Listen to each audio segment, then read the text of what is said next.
26 বিধানসভা ভোটের আগে শেষ ভোট যুদ্ধ এটাই। কালীগঞ্জ বিধানসভা উপনির্বাচনের গণনা সকাল থেকে শুরু হয়েছে এবং গণনার শুরু থেকেই এগিয়ে কিন্তু তৃণমূল কংগ্রেস প্রার্থী আলিফা আহমেদ। দ্বিতীয় স্থানের জন্য বিজেপি এবং জোটের মধ্যে হাড্ডাহাড্ডি লড়াই এখনো পর্যন্ত চলছে।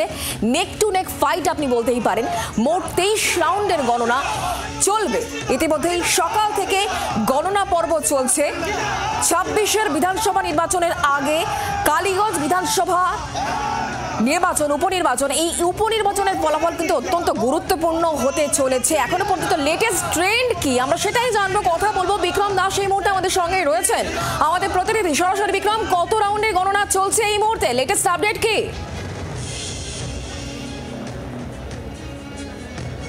দেখো, কালীগঞ্জ বিধানসভা কেন্দ্রের উপনির্বাচনে এই মুহূর্তে গণনা পর্ব একেবারে শেষ পর্যায়ে পৌঁছে গিয়েছে, কিন্তু সরকারিভাবে বা ইলেকশন কমিশনের তরফ থেকে যে ডেটা আমরা পাচ্ছি সেখানে এখনো পর্যন্ত 10 রাউন্ড গণনা হয়েছে বলে তারা জানাচ্ছেন। এবং সরকারি ডেটা অনুযায়ী তৃণমূল কংগ্রেসের যিনি প্রার্থী আলিফা আহমেদ, তিনি পেয়েছেন, তার প্রাপ্ত ভোট হলো 47,079। অপরদিকে দ্বিতীয় স্থানে রয়েছে বিজেপি, যেখানে আশিস ঘোষ তিনি পেয়েছেন, এই মুহূর্তে আপডেট খবরটি জানিয়ে রাখবো, সরকারিভাবে 11 রাউন্ডের ডেটা যেটা আসছে সেখানে বলা হচ্ছে আলিফা আহমেদ তিনি 51,883টি ভোট পেয়েছেন।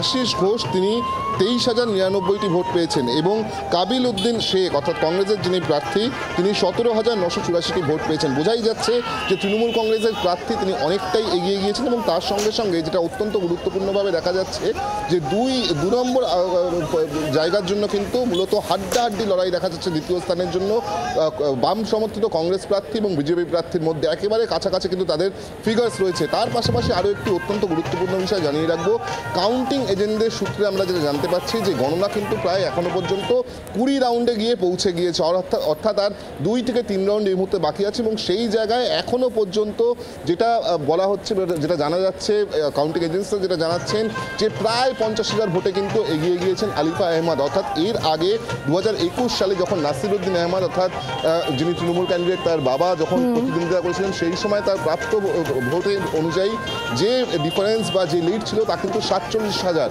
এবার সেই লিডও কিন্তু ছাপিয়ে যাচ্ছেন, কার্যত সেই দিকেই কিন্তু যাচ্ছে ট্রেন্ড, এমনই দেখা যাচ্ছে আলিফা আহমেদের।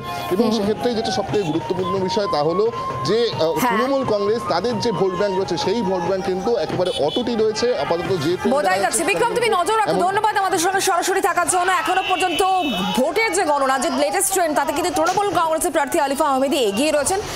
দ্বিতীয় স্থানে এখনো পর্যন্ত রয়েছেন বিজেপি প্রার্থী এবং তৃতীয় স্থানে বাম সমর্থিত কংগ্রেস প্রার্থী রয়েছেন। আপনাদের শোনাবো বিজেপি রাজ্য সভাপতি সুকান্ত মজুমদার এখনো পর্যন্ত এই কালীগঞ্জ বিধানসভা উপনির্বাচনের যা ট্রেন্ড তা নিয়ে কি জানাচ্ছেন তিনি। যে রায়গঞ্জ, কালিয়াগঞ্জ আমরা এর আগে হেরেছি, কালিয়াগঞ্জে হেরেছিলাম, কিন্তু যখন লোকসভা নির্বাচন হলো তখন দেখলেন আমরা জিতে গেলাম। আবার বিধানসভা নির্বাচনে কালিয়াগঞ্জ আমরা বহিরাগত প্রার্থী দিয়ে জিতে গেলাম। স্বাভাবিকভাবে দেখা যাচ্ছে, রাজনীতির ছাত্র হিসাবে যদি আমি বলি, এই ট্রেন্ড পড়ে না।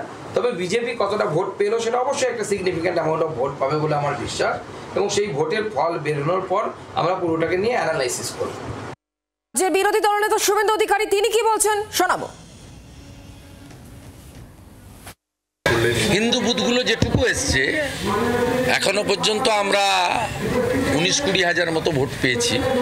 14 রাউন্ড থেকে আমরা আরও ভোট পাবো, এবং যেহেতু এবারে 7% ভোট কম পড়েছে তাই সবারই ভোট কমবে। কিন্তু আমাদের যেটা লক্ষ্য ছিল, ওখানে মাত্র 109টা হিন্দু বুথ আছে আউট অফ 309। সব হিন্দু বুথে আমরা 70%, 75%, 80% করে ভোট পেয়েছি।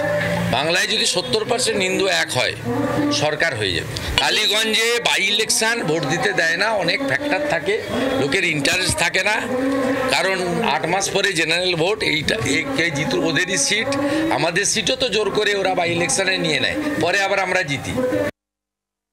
কালীগঞ্জ বিধানসভা উপনির্বাচনের ভোট গণনা সকাল থেকে শুরু হয়েছে এবং যা ট্রেন্ড এখনো পর্যন্ত তৃণমূল কংগ্রেস প্রার্থী আলিফা আহমেদ কিন্তু এগিয়ে রয়েছেন। আর ইতিমধ্যেই রাজ্যের মুখ্যমন্ত্রী মমতা বন্দ্যোপাধ্যায় তিনি কিন্তু এক্স হ্যান্ডেলে পোস্ট করেছেন এবং তৃণমূল কংগ্রেসের যারা কর্মী সমর্থক রয়েছেন তারা কিন্তু ইতিমধ্যে সেলিব্রেশন সেলিব্রেশন শুরু করে দিয়েছেন এবং মমতা বন্দ্যোপাধ্যায় বলছেন উপনির্বাচনে মানুষ আশীর্বাদ করেছেন, কালীগঞ্জ উপনির্বাচনে মানুষ আশীর্বাদ করেছেন, আমাদের বিপুলভাবে আশীর্বাদ করেছেন মানুষ, একথাই উল্লেখ করেছেন মমতা বন্দ্যোপাধ্যায়। আমি নতমস্তকে আমার কৃতজ্ঞতা জানাচ্ছি পোস্ট করেছেন মমতা বন্দ্যোপাধ্যায়। তিনি সাধারণ মানুষকে ধন্যবাদ জানিয়েছেন। মুখ্যমন্ত্রী মমতা বন্দ্যোপাধ্যায় সেই পোস্ট এই মুহূর্তে আপনাদের সামনে। বাংলার আওয়াজ, বাঙালির আবেগ, জি 24 ঘন্টা।